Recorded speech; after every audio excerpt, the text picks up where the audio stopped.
शस्त्र इस आत्मा को काट नहीं सकते, अग्नि इसको जला नहीं सकती, जल गीला नहीं कर सकता, वायु सुखा नहीं सकता। कैसे पहुंचे आत्मा तक? कुछ ऐसा होना चाहिए अपने पास भी, शस्त्र जिसे काट नहीं सकते, आग जिसे जला नहीं सकते। जब चोट लगे तो भीतर ही गूंज उठे, नैनम चिरम नैनम धरती पाप।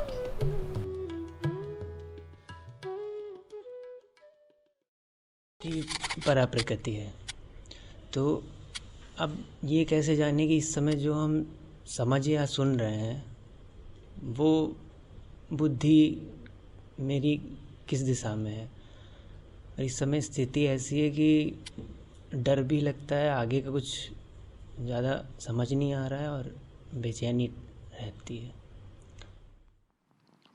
बुद्धि भी प्रकृति के ही अंतर्गत आती है, इससे बुद्धि की उपयोगिता कम थोड़ी ही हो गई। कृष्ण कह रहे हैं अपरा प्रकृति है, परा प्रकृति है। फिर आप चौंक जाते हैं जब वो इन्हीं दोनों प्रकृतियों में बुद्धि को भी, अहंकार को भी शामिल कर लेते हैं। क्योंकि आमतौर पे हमारा मानना ये होता है कि हम तो प्रकृति से कुछ आगे के हैं, अपने आप को पुरुष कहलाना चाहते हैं। कृष्ण झटका दे देते हैं। वो कहते हैं नहीं साहब, जैसे नदी, पेड़, पानी, जड़ चेतन सब जीव हैं, जैसे दुनिया में हर जगह भौतिक ही खेल चल रहा है, रसायनों की ही क्रिया प्रतिक्रिया मात्र है, उसी तरीके से बुद्धि भी है। ये तो आप सोच ही न लें कि बुद्धि चैतन्य है। बुद्धि भी जड़ पदार्थों का ही एक रूप है बस। अब ये बात अहंकार को बड़ी चोट देती है, क्योंकि आदमी अपनी बुद्धि के साथ बड़ा तादाद में रखता है।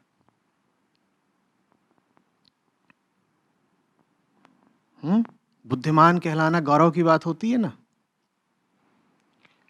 किसी को बोल दो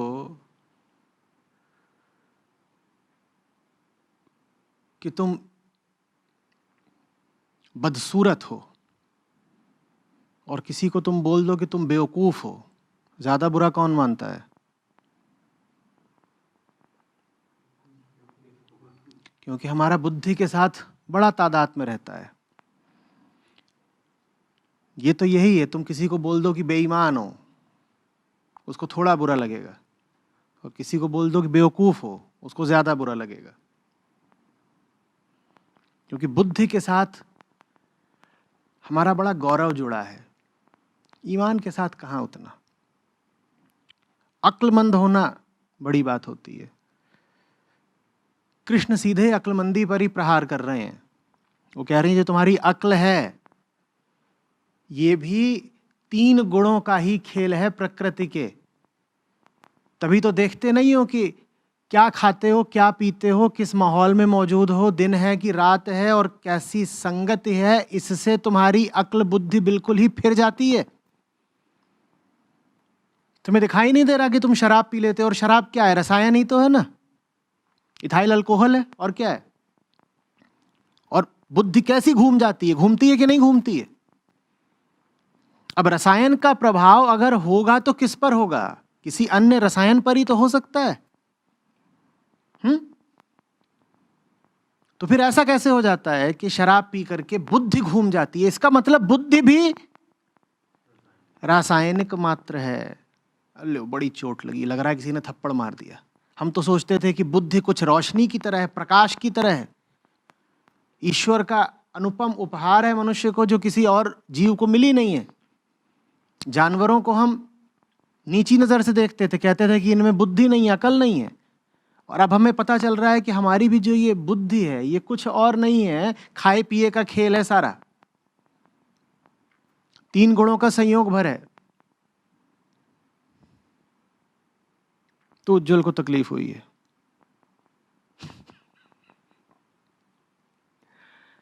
कह रहे अब क्या करें, बुद्धि को ही श्री कृष्ण ने धक्का मार दिया, अपमानित कर दिया। हम तो उसे सर पे चढ़ाए घूमते थे, बात बात में अकल लगाते थे, जहां देखो वहां अपनी होशियारी घुसेड़ देते थे। जब तक बैठ करके उसमें खोपड़ा ना लगा दें तब तक लगता ही नहीं था कि इंसान है। कोई भी मसला हो उसमें खोपड़ा जरूर लगाना है। अब श्री कृष्ण बड़ा बुरा कर गए हमारे साथ, जरा भी हमारी कोमल कोमल भावनाओं की उन्होंने परवाह ही नहीं करी। उज्जवल को बुलाया और बोले ये तेरी बुद्धि है, ये लकड़ी है और पानी है और भाप है और पत्थर है और घास है, वही सब कुछ है प्रकृति जो तू अपने चारों ओर देखता है। वही प्रकृति भीतर बुद्धि मन अहंकार भी बनकर बैठी हुई है। वही प्रकृति जिसको तुम चारों ओर देखते हो और कहते हो प्रकृति मात्र तो है, वही प्रकृति भीतर की बुद्धि भी है। हमें उतना बुरा नहीं लगता अगर कोई हमसे कह दे कि ये जो हमारी मांस है ये घास है। हम कहते हैं ये बात तो समझ में आती है क्योंकि घास हम खाते हैं, वही घास भीतर जाकर के बन जाती होगी मांस, तो उसमें हमें बहुत तकलीफ नहीं होती मानने में, मान ही लेते हैं। गाय ने खाई घास और हमने पिया गाय का दूध, तो ये बात थोड़ी सी हमको तार्किक लगती है कि ये जो मांस है हमारा और ये बाल हैं और ये हड्डियां हैं, खून है, ये सब भी किसी न किसी तरीके से घास का ही रूप है। लेकिन कोई बोल दे अकल घास करने गई है तो हाय राम, घड़ों पानी पड़ जाता है।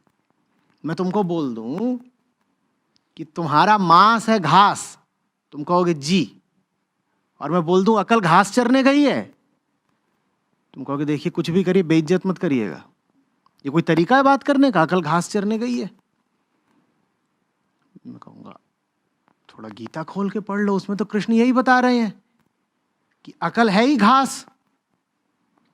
बड़ा बुरा लगा। ये सब रामकृष्ण इन सब के साथ अगर बड़ी बड़ी उपमाएं न जुड़ी होती, बड़ा इनके साथ इतिहास न जुड़ा होता, बड़े हमारे संस्कार न इनसे जुड़े होते, तो हम इन्हें कब का खारिज कर देते। क्योंकि ये लोग बातें ही ऐसी करते हैं कि बड़ी चोट लगती है। जब तक इनकी मूरत पूज लो, जब तक इनके किस्से सुन लो, तब तक तो ये भले लगते हैं, बड़े मीठे लगते हैं, आहा हा क्या बात कही थी। फिर कृष्ण क्या बोले यशोदा मैया से, और सुन लिया कोई गायक है उसने आके गा दिया, यशोमती मैया से बोले नंदलाल, आहा हा बड़ा अच्छा लगा।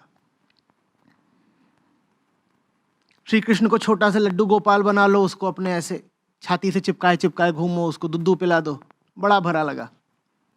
कितने भले हैं कृष्ण। पर जहां गीता खोलते हो पट से चांटा पड़ता है कि ये क्या हो गया। अभी तक तो बड़े भले थे, गोपियों के साथ नाच रहे थे और ग्वालों के साथ गैया चराने गए थे। मैया मैंने चराई गैया, बिल्कुल अपने से लगते थे क्योंकि हम भी वही हैं, घास चराने वाले। लेकिन जैसे ही गीता खोलते हो और कृष्ण, दार्शनिक कृष्ण से मिलते हो, कृष्ण द फिलोसोफर से मुलाकात होती है, अरे छुपने को जगह नहीं मिलती, भागते फिरते हो और लगता है अरे ये कौन सामने आ गया। बांसुरी कहां है, 18 अध्याय बीत गए, बांसुरी तो बजी ही नहीं, और हमें तो बस मोह है उनकी बांसुरी से। और मोरपंख कहां है, और उन नृत्य कहां है जमुना के तट पर, और सुदामा कहां छुप गया। वो सब बातें भली लगती हैं। पर जब गीता अपने प्रचंड रूप में सामने आती है तो हमारी सब पुरानी धारणाओं को, अपने बारे में और दुनिया के बारे में हमारे विश्वासों को झकझोरती ही नहीं है, उखाड़ के फेंक देती है। इतनी गहराई और इतना दम है गीता में, श्री कृष्ण के वक्तव्य में। इसीलिए तो हम गीता से आमतौर पर दूरी बनाए रखते हैं। उसको पूज लेंगे, उसको पढ़ेंगे नहीं। तो अब उज्जवल की तकलीफ यह है कि अगर हमारी बुद्धि भी घास ही है तो जिए कैसे, भरोसा किस पर करें? क्योंकि हम तो चलते ही कदम कदम बुद्धि से नाप के फिर उठाते हैं। करें क्या? अरे भैया, ये भी क्या है? चेतन तो नहीं है ना, पदार्थ मात्र है। लेकिन क्या इसका कोई मूल्य नहीं? कोई मूल्य नहीं। दिक्कत तब हो जाएगी जब इससे आप तक जो बात आ रही है उसको आप सोचने लग जाएं कि वो बात इससे आ रही है। कुछ समझ में आ रहा है? इसका मूल्य है, इसके बिना आप तक मेरी बात नहीं पहुंचेगी।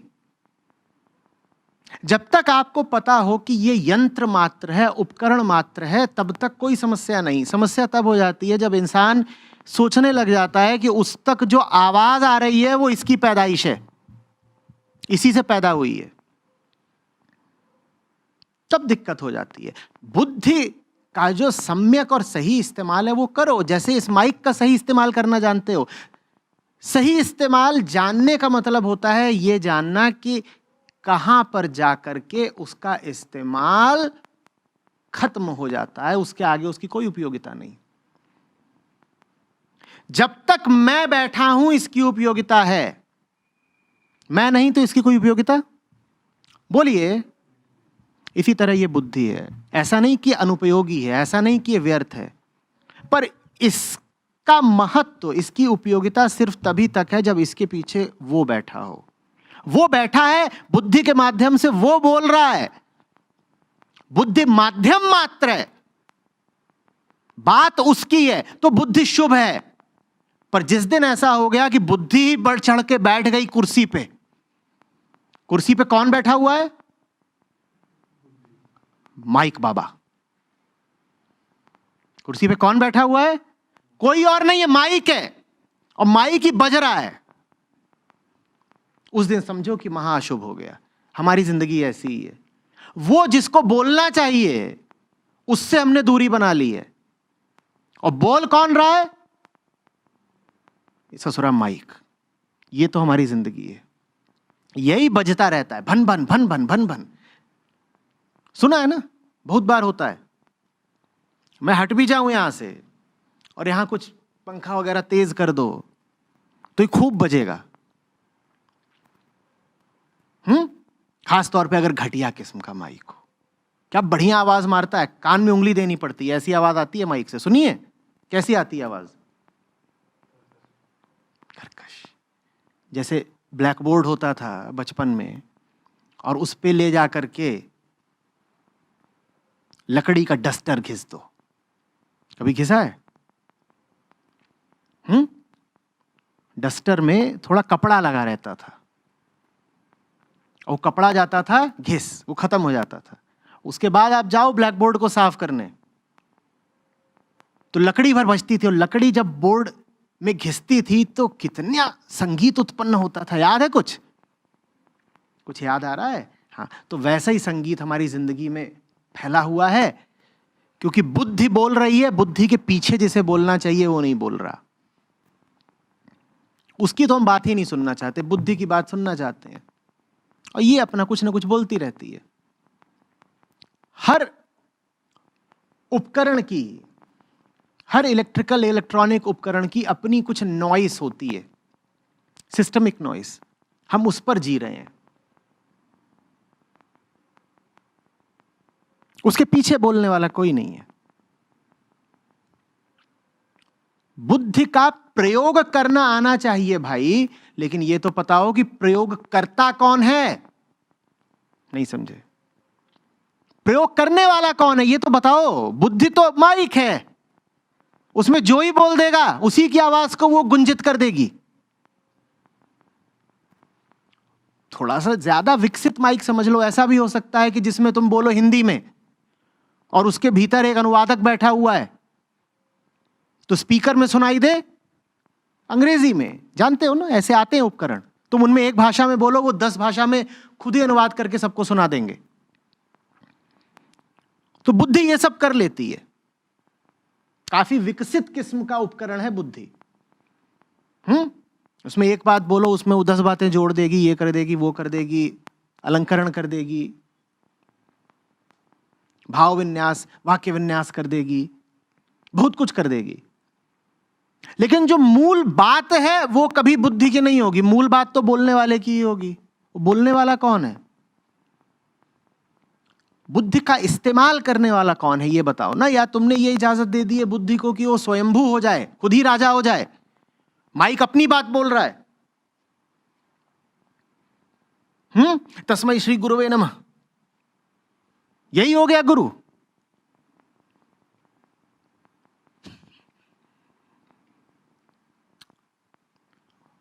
आपकी बुद्धि को संचालित कौन कर रहा है? छोटा सा ये प्रश्न है मेरा, बताइए कौन कर रहा है? बुद्धि तो रिक्शा है कि चाकू है कि टोपी है? किसके सर पे है टोपी, ये तो बताओ।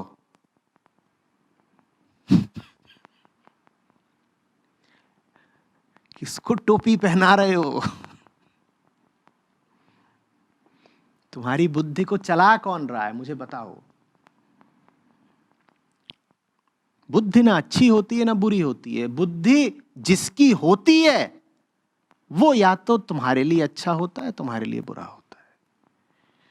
बुद्धि को अपने हाथों में रखोगे तो वही बुद्धि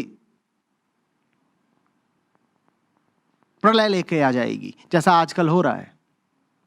ऊपर तो अब कोई बचा नहीं, उसको तो साफ कर दिया। इंसान खुद ही ऊपर वाला है, तो अपनी बुद्धि को वही चला रहा है। तो अब दुनिया का हाल क्या है वो भी देख रहे हो। और बुद्धि तुम्हारी किसी और की अनुगामी नहीं रहेगी। किसी और की माने पड़ोस के गुल्लू चाचा की नहीं, कि कहा कि आचार्य जी ने तो बोला था कि बुद्धि किसी और की अनुगामी नहीं होनी चाहिए। तो हमने अपनी बुद्धि सौंप दी है अपनी कट्टों को, वो उसी के पीछे पीछे चलती है। अब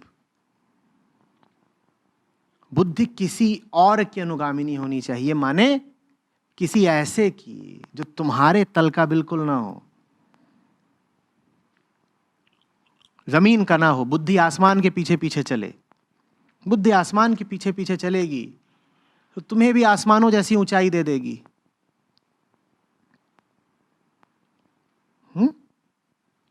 और बुद्धि नहीं चलेगी आसमान के पीछे पीछे तो तुमको मिट्टी में ही लौटाती रहेगी। इस बात को समझिएगा।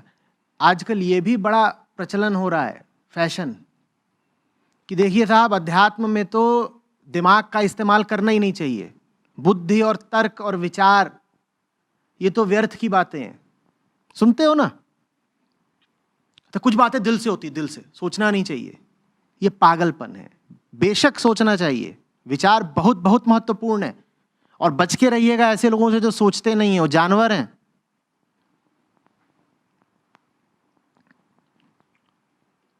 प्रश्न ये है कि तुम्हारी सोच के केंद्र पर कौन बैठा है, और कौन बैठा है तुम्हारी सोच के केंद्र पर। ये मैं ऐसे ही कोई आसमानी जुमला नहीं उछाल रहा हूं। साफ साफ तुम जान सकते हो, पता कर सकते हो प्रयोग करके कि तुम्हारे चिंतन के केंद्र पर कौन बैठा हुआ है। पूछो कैसे, पूछो।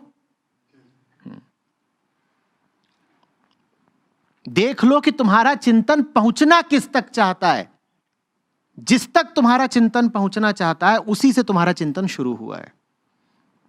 उदाहरण के लिए, अगर तुम सोचते ही यही हो कि क्या तरीका निकालूं कि शांति बनी रहे, क्या तरीका निकालूं कि शांति बनी रहे, शांति मिल जाए, तो साफ समझ लो कि तुम्हारे चिंतन को अनुप्रेरित भी कर रही है शांति।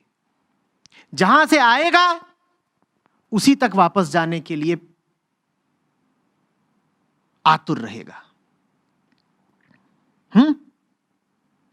समझ में आ रही है बात? और अगर तुम्हारा चिंतन यह है कि कैसे थोड़ा और माल बना लिया जाए, कैसे फलानी जमीन पे कब्जा कर लिया जाए, कैसे किसी को प्रभावित कर दें, कैसे किसी को ले भागें, तो समझ लो कि तुम जिसको ले भागने की योजना बना रहे हो उस योजना का आरंभ भी उसी से हुआ है।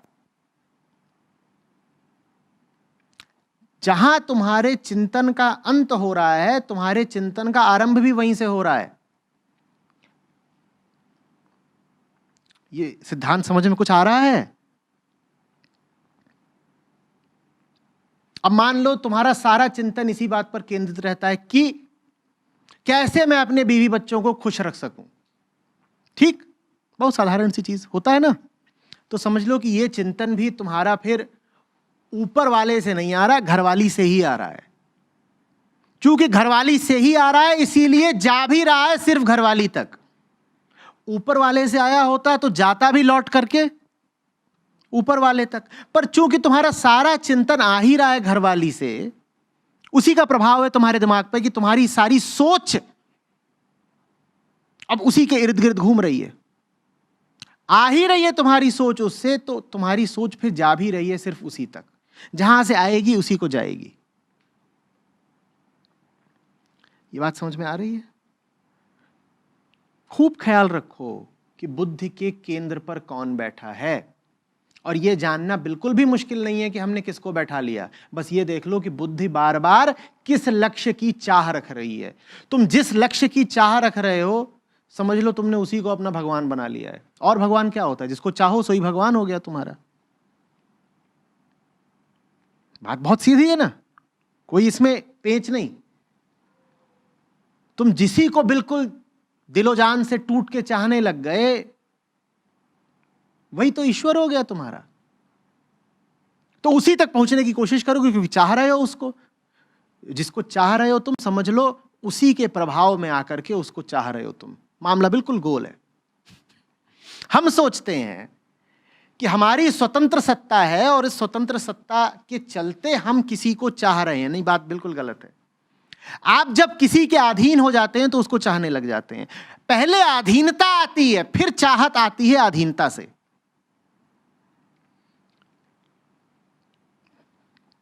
कुछ गलतफहमियां शायरों के लिए छोड़ देनी चाहिए।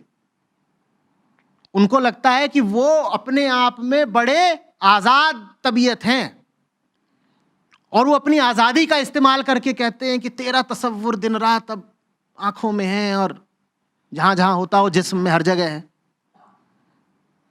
तेरा ही तसव्वुर, तेरा ही तसव्वुर। इन बेचारों को ये पता ही नहीं कि वो आजाद हैं ही नहीं किसी का तसव्वुर करने के लिए। तसव्वुर माने कल्पना। वो आजाद हैं ही नहीं किसी की कल्पना करने के लिए। आप जिसकी कल्पना कर रहे हो पहले ही आपको गुलाम बना चुका है, इसीलिए तो आप उसकी कल्पना कर रहे हो। अब गुलाम को हक क्या है अपने मुताबिक कल्पना करने का? उसकी तो कल्पना भी गुलामी में है। वो तो उसी की कल्पना करेगा जिसकी कल्पना करने के लिए उसको आदेश मिल गया है, बाध्य हो गया है, वही करेगा वो।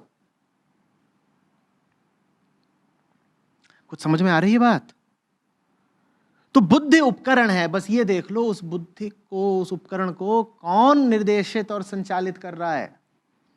इतनी जल्दी मत कह दिया करो कि मेरी बुद्धि ऐसा कह रही है। अरे तुम्हारी है कहां? 100 जनों का तो हमारी बुद्धि पे कब्जा रहता है। हमारी बुद्धि हमारी कहां है? इसीलिए आप जिसको आईक्यू कहते हैं उसकी बहुत अहमियत नहीं है। वो बहुत खतरनाक भी हो सकता है। प्रश्न यह है कि आईक्यू किसके हाथ में पड़ गया है? आईक्यू तो बहुत है। आईक्यू ऐसा जैसे AK-47। चलाने वाला कौन है भाई? कौन है चलाने वाला? वो बुद्धि किसके हाथ में पड़ गई है? संचालित कौन कर रहा है उसको?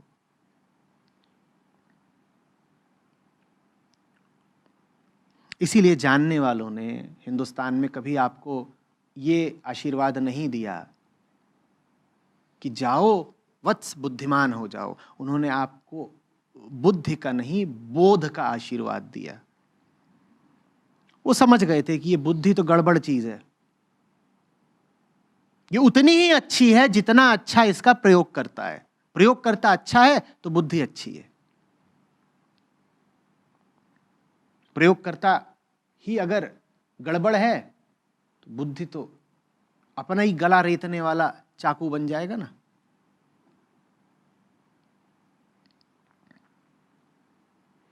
आ रही बात समझ में? बुद्धि का पूरा पूरा इस्तेमाल कीजिए। मुझे बड़ा अफसोस होता है जब मैं अध्यात्म को बुद्धिहीनों का अड्डा बनते देखता हूं।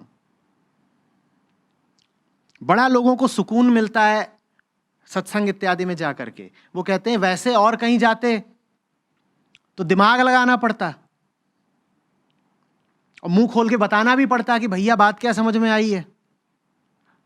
कुछ अपनी मौलिक बात भी रखनी होती। भजन कीर्तन सत्संग में बढ़िया रहता है, चुपचाप सुनते रहो या फिर जो कहा जा रहा है या गाया जा रहा है उसको दोहराते रहो। ये बढ़िया है, ये सही है। यहां सम्मान बचा रहता है, यहां सब एक बराबर होते हैं। यहां कोई बड़े से बड़ा वैज्ञानिक भी आकर बैठ जाए तो उसको यही कहा जाएगा चुप हो जा और सुन। तो हम में और उसमें कोई अंतर नहीं रहा ना। चलो एक जगह तो ऐसी मिली जहां ऊंचे से ऊंचा आदमी भी हमारे ही तल पे आ गया। अध्यात्म बुद्धिहीनों का अड्डा नहीं होना चाहिए। अध्यात्म ऊंची से ऊंची बुद्धि के लोगों के लिए है, और ऊंची से ऊंची बुद्धि वो जिसके केंद्र पर बैठा हुआ है बोध। बुद्धि जब आगे बढ़ती है, आगे बढ़ती है, आगे बढ़ती है, जानते हैं उसे क्या पता चलता है? उसे अपनी सीमाएं पता चलती हैं। बुद्धिमान वो जो बुद्धि को ही समझता हो। बुद्धिमान वो नहीं जो बुद्धि के माध्यम से दुनिया को समझने लग जाए। बुद्धिमान वो नहीं जो बुद्धि के माध्यम से दुनिया का विश्लेषण करने लग जाए। बुद्धिमानी सबसे पहले इसमें है कि आप बुद्धि की ही पूरी प्रक्रिया को तो समझें कि ये बुद्धि चीज क्या है। बुद्धि के माध्यम से दुनिया को मत देखिए, सर्वप्रथम बुद्धि को ही देखिए कि ये बुद्धि क्या है। हम जिसको कहते हैं अपना चिंतन, अपनी विचारणा, अपने भाव, अपनी धारणा, उनमें हमारा है कितना?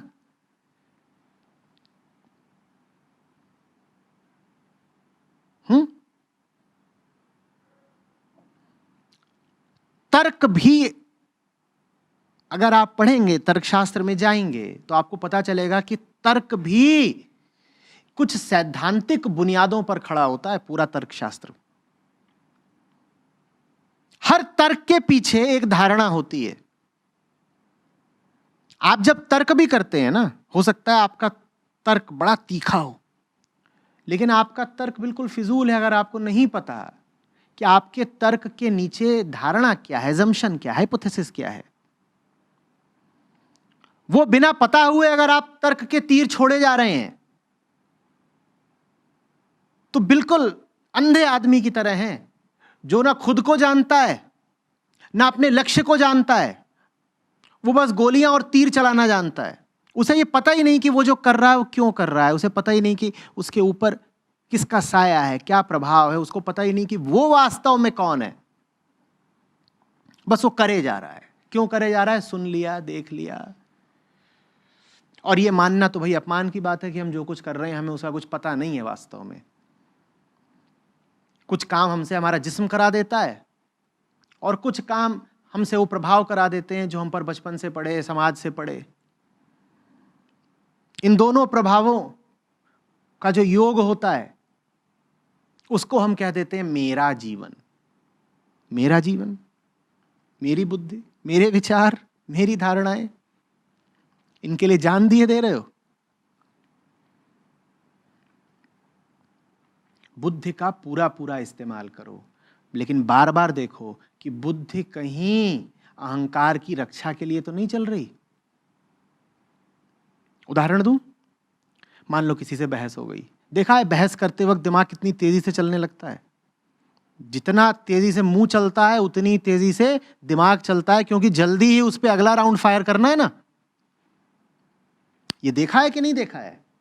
अब आपको पता है कि उसका तर्क आ रहा है, आपको पता है कि उसका तर्क पूरा हुआ और जवाब देने में अगर 5 सेकंड भी अतिरिक्त लगा दिए तो साबित हो जाएगा कि आप हारे। वो इंतजार ही इसी बात का कर रहा है कि तुम किसी तरीके से जरा सा चुप हो और कहे मैं जीता। तो तर्क में तो बहुत जरूरी होता है कि उसकी गोलियां खत्म हो उससे पहले आपकी गोलियां शुरू हो जाएं। जब बुद्धि इतनी तेजी से चल रही हो उसी समय उसे पकड़ लो, उससे पूछो इरादा क्या है। जो उसका इरादा है वही उसकी उत्पत्ति है। इस सिद्धांत को हम थोड़ी देर पहले भी कह चुके थे। जहां पहुंचने का इरादा है वहीं से तो चले हो। जिसको बचा रहे हो उसी से तो पैदा हुए हो। बुद्धि किसको बचा रही है बहस के दौरान? जब बहस में लगे हुए हो किसी से, तो सारी अक्ल किसको बचाने के लिए तत्पर है? बताओ जल्दी। अहंकार को। तो समझ लो ये सारा जो अभी बुद्धि में मसाला आ रहा है वो आ भी अहंकार से ही रहा है, अहंकार से ही आ रहा है, इसीलिए अहंकार को ही तो बचाना चाहता है। उसी वक्त रुक जाओ। जिसको ठीक बहस के बीचों बीच ये बात समझ में आ गई, वो बहस से उठ जाएगा। वो कहेगा ना, ये गलत हो रहा है, इसमें शिरकत करना अपने आप को गिराना है।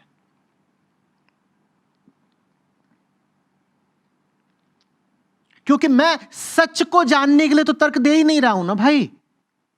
मुझे सच तक पहुंचना ही नहीं है। ये जो मैं पूरी बयानबाजी कर रहा हूं, बहसबाजी कर रहा हूं, इसका उद्देश्य सिर्फ एक है, क्या? अहंकार की रक्षा। तो मैं क्यों करूं? इसका मतलब यह नहीं है कि साहब तर्क गलत है। इसका मतलब है कि आप तर्क का इस्तेमाल गलत लक्ष्य के लिए कर रहे हैं। तर्क बहुत अच्छी बात है। फिर कह रहा हूं, कृपा करके ये ना कह दीजिएगा कि अध्यात्म में आए हैं, यहां तर्क का क्या काम? अध्यात्म में तर्क का बिल्कुल बिल्कुल काम है।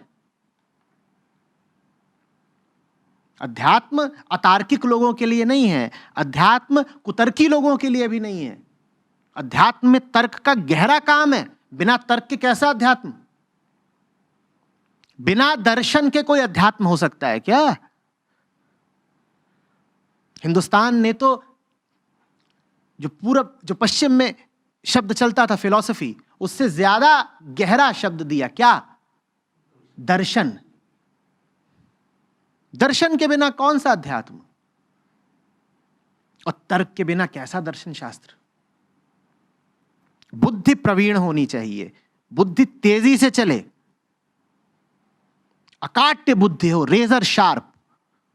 लेकिन वो बुद्धि अहंकार की रक्षा के लिए न चले। बहस करो, बात करो, लेकिन लगातार अपने आप से पूछते रहो, ये जो मैं कर रहा हूं कहीं अपने पुराने ढर्रों को, अपने पुराने व्यक्तित्व को, अपनी पुरानी मान्यताओं को बचाने के लिए तो नहीं कर रहा? सच तक पहुंचने के लिए अगर तुम तर्क में उलझ रहे हो, बहस कर रहे हो, तो स्वागत है, खूब करो। लेकिन सच जानने के लिए करो। सच जानने का उत्सुक हूं, भले ही उस सच को जान करके मुझे चोट लगती हो, लेकिन सच तो जानना है। भले ही वो सच ऐसा हो कि जान लिया तो मुझे तार तार कर दे, लेकिन सच जानना। उसके लिए फिर तर्क की अगर जरूरत है तो हम तर्क करेंगे साहब, खूब करेंगे, खुल के करेंगे, एक से एक सवाल उठाएंगे, किसी की बात मान ही नहीं लेंगे। और सामने चाहे कोई बैठा हो, हमारा बाप बैठा हो, गुरु बैठा हो, पीर बैठा हो, पैगंबर बैठा हो, सवाल तो करूंगा। अगर बाप हो आप मेरे और बच्चा हूं, तो आपके लिए तो एक खुशी की बात होनी चाहिए ना कि मैं सच की तरफ बढ़ रहा हूं। मुझे तर्क करने से रोकते क्यों हो? हाँ, मुझे रोको अगर आपको यह दिखाई दे कि मैं तर्क सिर्फ अपने पूर्वाग्रहों की रक्षा के लिए कर रहा हूं, फिर मुझको बेशक रोक दो। लेकिन अगर आप अपने आप को मेरा गुरु बताते हो, तो आपको तो मुझे प्रेरित करना चाहिए कि पूछो और पूछो। और तुम्हें अगर किसी बात में झोल दिखाई दे, कहीं पर तुमको कोई उलझन, पेंच दिखाई दे, तो उस बारे में 10 बार सवाल करो, यूं ही मान मत लो।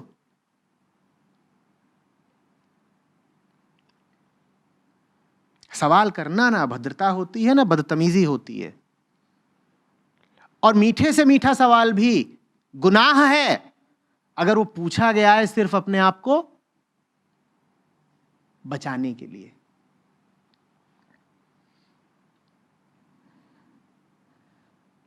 बात समझ में आ रही है?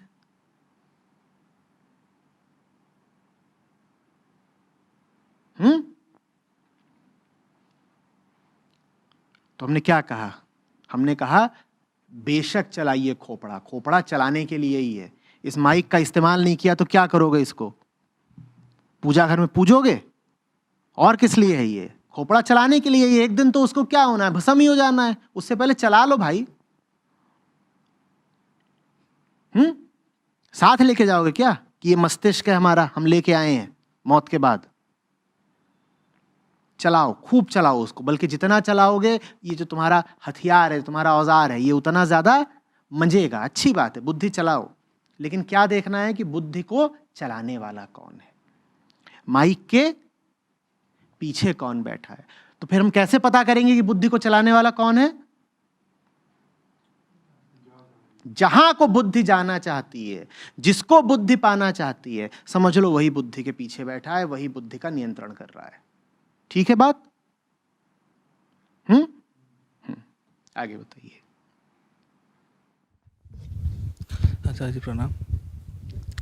जैसे आपने बोला कि बुद्धि जहाँ से आ रही है वही वही उधर ही जा रही है, तो एक तो ऐसा लगता है कि वो मतलब एक सर्कुलर टाइप का चीज़ है, और दूसरा उसका लिमिटेशन पता चलता है कि लिमिटेशन है। तो उस टाइम में तो बुद्धि के ऊपर जो एक भरोसा या फिर जो आस्था होता है वो तो ख़त्म होने लगता है। तो इस पर थोड़ा सा। तो अच्छी बात है ना, इस पर क्यों भरोसा कर रहे हो? इस पर क्यों भरोसा कर रहे हो? शायद तुमको निराशा इसलिए हो रही है क्योंकि अभी तक तुम इस पर भरोसा कर रहे थे और ये उपलब्ध रहता था। जो पीछे बैठा है बुद्धि के, उसको चुनना तुम्हारे अधिकार में पूरी तरह है। अब बताओ निराश क्यों हो रहे हो? बुद्धि के पीछे कौन है, ये बिल्कुल तुम्हारे अख्तियार की बात है। निराशा किस बात की भाई? तुम बिल्कुल तय कर सकते हो कि तुम्हारी बुद्धि का संचालक कौन होगा।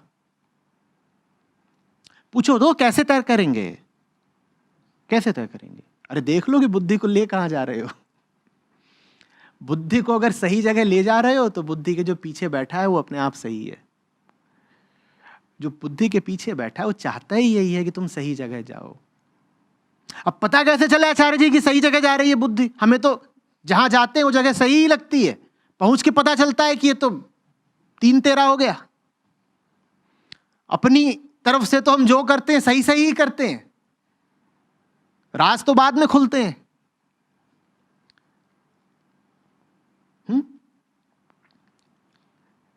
बस ये जांचते चलो, जिधर को बढ़ रहे हो उधर बढ़ने में, बुद्धि जिधर को तुम्हें ले जा रही है, जिधर को बढ़ा रही है, उधर बढ़ने में भ्रम कट रहे हैं कि नहीं। कुछ चीजें साफ साफ पहले की अपेक्षा समझ में आ रही हैं या नहीं? पहले से ज्यादा खुले दिल के हो पा रहे हो कि नहीं? दिल से द्वेष नफरत कम हो रहे हैं कि नहीं? और द्वेष नफरत ही नहीं, मोह भी और आसक्ति भी कम हो रहे हैं कि नहीं?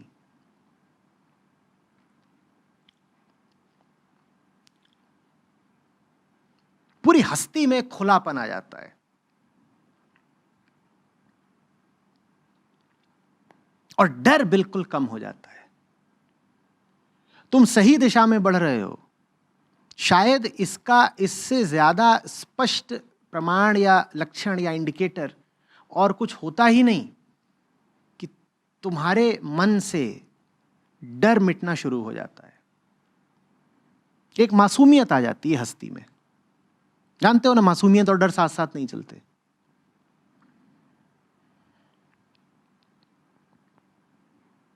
और अगर जिधर को बढ़ रहे हो उधर बढ़ने के कारण भीतर मोह मद आसक्ति या द्वेष क्लेश नफरत बढ़ते ही जा रहे हैं, तो बेटा गलत तरफ जा रहे हो, गलत तरफ जा रहे हो।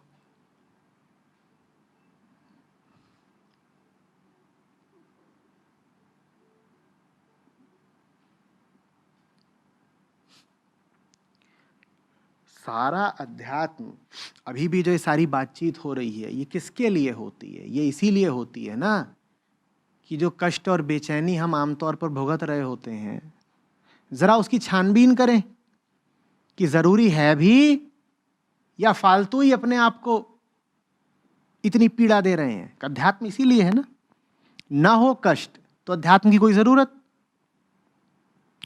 ही नहीं है।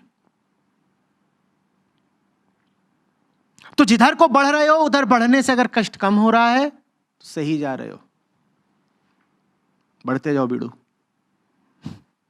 और जिधर को जा रहे हो उधर बढ़ने के कारण जीवन में जटिलताएं आ रही हैं,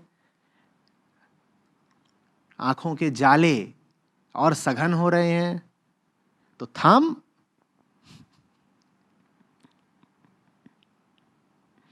अगली गली से बाएं हो जा, सीधे मत जा, गलत जा रहा है।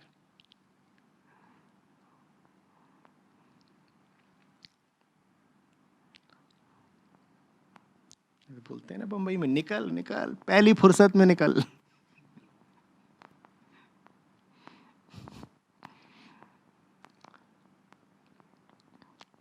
बहुत आसान है, बहुत आसान है।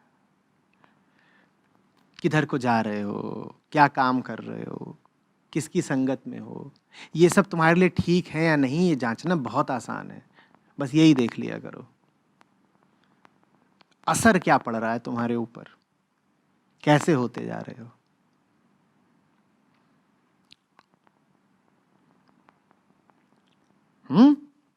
चेहरे पर एक कोमलता आ रही है या चेहरा पथरीला हुआ जा रहा है? और कोमलता माने कमजोरी नहीं, कोमलता माने जीवन।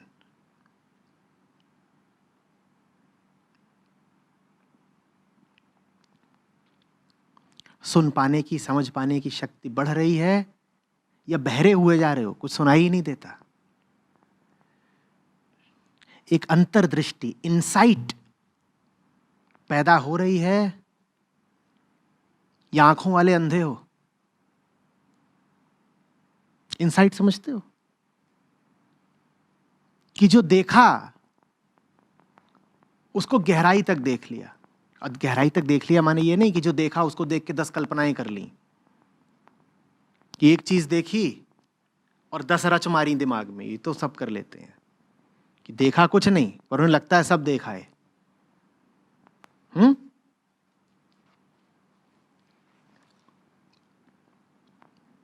सही दिशा में जा रहे हो, इसका बड़ा द्योतक होती है इनसाइट, अंतर्दृष्टि। बहुत सारी चीजें साफ दिखाई देने लगती हैं, चीजों के अंतर संबंध प्रकट होने लग जाते हैं। जो चीजें पहले अलग अलग लगती थी, अब तुम्हें उनके इंटरलिंकेजेस दिखाई देने लग जाते हैं। तुम कहते हो अच्छा ये ऐसी बात है इसलिए ऐसी बात है, अच्छा समाज ऐसा है इसलिए अर्थव्यवस्था ऐसी है। अभी तक तुम समझ रहे थे कि अर्थव्यवस्था और समाज दो अलग अलग ही आयाम है। कुछ आई बात समझ में? अच्छा हमारी मान्यताएं ऐसी हैं इसलिए हमारी सड़क ऐसी है। हम तो सोचते थे कि मान्यता घर के अंदर की बात है और सड़क घर से बाहर होती है ना। अभी समझ में आ गया, ये जो सड़क है घर के बाहर, इसकी टूट फूट वास्तव में बस द्योतक है इस मोहल्ले की मानसिक टूट फूट का। ये मोहल्ला मानसिक रूप से टूटा फूटा है, इसलिए इस मोहल्ले की सड़क टूटी फूटी है। आ गई बात समझ में? मैं ये नहीं कह रहा कि अनिवार्य रूप से ऐसा कोई संबंध दिखाई देगा कि यही बोलना शुरू कर दो बाहर निकल के। मैं सिर्फ उदाहरण दे रहा हूं कि ऐसी बातें खुलने लग जाती हैं।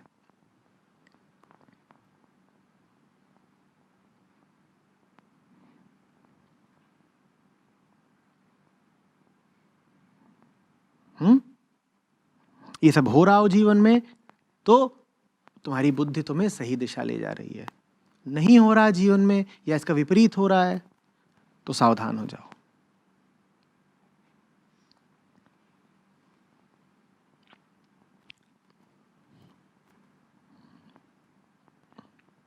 आमतौर पर जिन लोगों में बोध बढ़ता है उनकी ये प्रवृत्ति कम होने लगती है कि वो चीजों को खांचों में बांट कर देखें। उनके लिए बाइनरी में ऑपरेट करना बड़ा मुश्किल हो जाता है, ये अच्छा ये बुरा, क्योंकि उन्हें दिखने लगता है कि सब चीजें आपस में जुड़ी हुई हैं। जब सब चीजें आपस में जुड़ी हुई हैं तो मैं एक चीज को अच्छा और एक को बुरा कैसे कह दूं? जो बुरी चीज है वो भी कहीं ना कहीं अच्छी चीज से जुड़ी हुई है, और जो अच्छी चीज है उसका भी संबंध है उस चीज से जिसको मैं बुरा बोल रहा हूं। तो मैं किसी एक चीज को कैसे पूर्णतया अच्छा और किसी एक चीज को कैसे पूर्णतया बुरा कह दूं? कैसे कह दूं? और जो आदमी आध्यात्मिक नहीं होता तुम उसमें ये बड़ी सघन प्रवृत्ति पाओगे कि वो कहेगा ये मेरा पड़ोसी कमीना है और मैं तो साधु आदमी हूं। उसमें बड़ी सघन मिलेगी प्रवृत्ति, बाइनरी। वो बगल में क्या है? 0, और यहां पर क्या है? 1। जो कुछ अच्छा अच्छा था वो इधर है, और जो कुछ बुरा बुरा था वो मेरे पड़ोसी में है। जिस आदमी का बोध गहराएगा वो कहेगा कैसे कह दूं, बहुत कुछ तेरा है जो मुझ में है, और बहुत कुछ मेरा है जो तुझ में है। मैं ये नहीं कह रहा कि मैं और तू बिल्कुल एक ही हैं, मैं ये नहीं कह रहा कि मैं और तू बिल्कुल बराबर हैं, लेकिन साझा तो बहुत कुछ रखते ही हैं। और अस्तित्व में कुछ भी ऐसा नहीं है जो किसी भी दूसरी चीज से कुछ साझा न रखता हो। जानने वालों ने यही तो कहा कि ये सब कुछ है ही क्या? प्रकृति के 3 गुणों का संगम। 3 धाराएं हैं, कभी कोई धारा मोटी हो जाती है, कोई धारा विरल, और कभी कुछ कभी कुछ।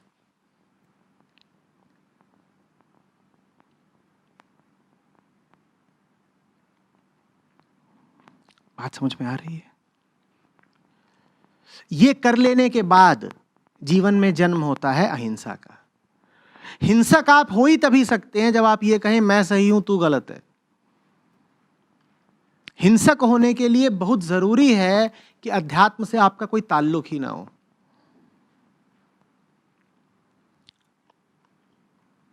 जो ही आपको दिखाई देने लगेगा कि जो गलत है उसका नाता सही से है, जो सही से उसका नाता गलत से है, तो क्या सही और क्या गलत,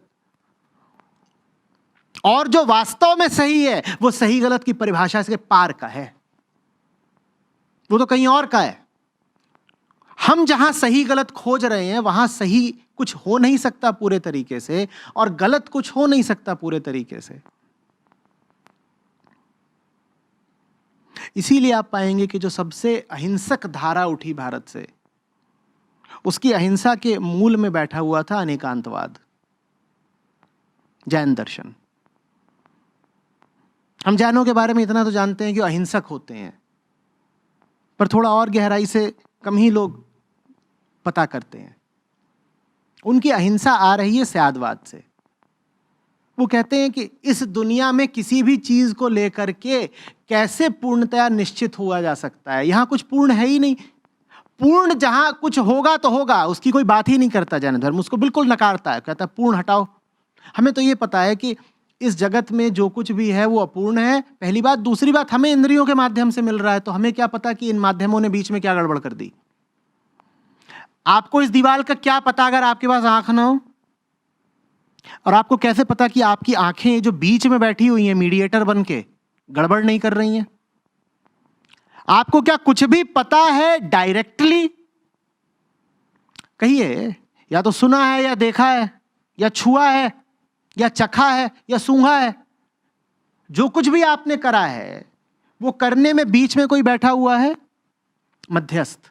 अब मध्यस्थ का क्या भरोसा? हमने तो ये मध्यस्थ चुना नहीं था। कितने लोगों ने अपनी आंखें चुनी है भाई? जो ही आपको अंतर्दृष्टि होती है त्यों ही आप अतिवादी होना बंद कर देते हैं। एक्सट्रीम्स में अब आप नहीं जी सकते। आप ये नहीं कह सकते कि अच्छा अच्छा इधर, मीठा मीठा इधर, और कड़वा कड़वा सब उधर। आप ये कर ही नहीं पाएंगे। जीवन में ये दृष्टि उतर रही हो तो जानिएगा कि आपका अध्यात्म गहरा रहा है। नहीं उतर रही हो, नफरत में, द्वेष में, घृणा में आपका बड़ा यकीन हो, तो जान लीजिएगा कि अध्यात्म से और दूर होते जा रहे हैं, सच से और दूर होते जा रहे हैं, और अपने जीवन को और ज्यादा अंधेरे में डुबोते जा रहे हैं।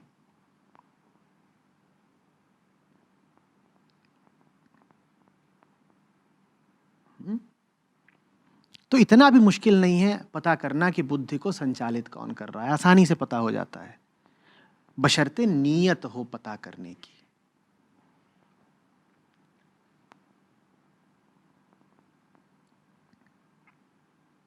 नियत नहीं है तो फिर तो छोड़ो।